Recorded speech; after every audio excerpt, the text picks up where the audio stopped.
rebrand, I guess. I'm gonna rebranding the channel or the car club as well, since a couple of my other buddies who we had started the channel with are no longer around, and so it kind of I wouldn't feel comfortable continuing without them.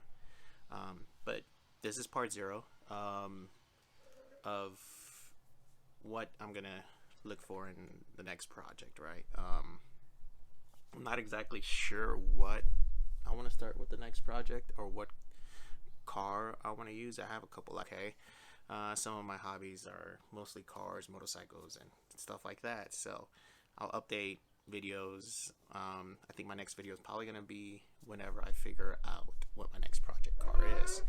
I kind of wanted to go back and revisit a couple platforms that I used to deal with when I was younger. So there was like the Mazda MX-6, Ford Probes, Hyundai Tehrans, some other platforms I've had. As of the last 8 years or so, I've dealt a lot with more Swedish cars. But some of the biggest projects that I have had are kind of done motor swaps. So this is where I guess this question came from, was where did how far or how much of a build can I accomplish. So the closest thing that I had to like a real build was when I had my B6 Audi A4 that I swapped the S4, the 2.7 into it, and it was originally a 1.8. So I did the wiring on that. I tried to do a jumper harness, didn't work out, so I found another company that does swap boards that I could just plug and play, and had that running. It's a pretty good project.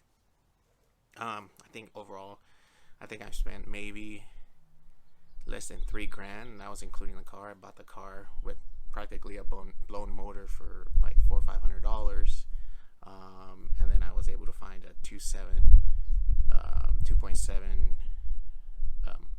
B, or is it C5 motor for like $200, which ran, and I did mostly change some maintenance on it to get it reliable and stuff, and it was actually pretty good.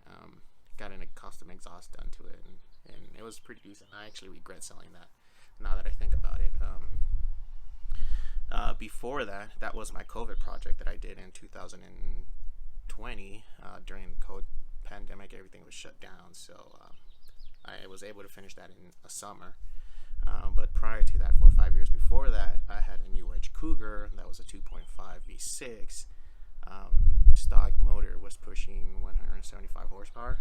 I ended up swapping from the 2.5 to a 3.0 from a Mercury Sable, which was all NA, so it was 200 horsepower and 200 pound-feet of torque. Had an intake with SVT upper parts of the intake plenum. Had aftermarket headers, MSDS headers. So that was fun. And then getting rid of that, slightly regret that, but it was kind of a proof of concept to see if I can swap motors and stuff. There's a couple changes that I had to make on that motor physically to get it to properly fit in the Cougar chassis. But yeah, so I've been dealing with mostly Saabs. I was always a big fan of Swedish cars, and so I've had quite a few Saab 9.3s. And then I was finally able to pick up this S60R, which unfortunately left a really sour taste in my mouth, right? I've had it for maybe 2-3 months, and then it rained, and apparently these are notorious to get water in the central electronics module, which fries the module, and you have to get it replaced, and then you have to find somebody to be able to reprogram the keys. Well, the car's been sitting for 5-6 months, so I haven't been able to really get it back on the road, because not many people deal with Volvo keys, especially from this era with the P2 chassis. Then there was this one company that was very well known that does the CEM swaps. Yeah, actually, I got disconnected, or the audio got cut off for whatever reason, so I'm redoing this part. But yeah, that's really what it comes down to. is gonna be rebranding the car club, I guess. New name, not sure what, and new visuals and all that good stuff. So I'll see you guys on the next one, whenever I get the new project or whatever happens moving forward.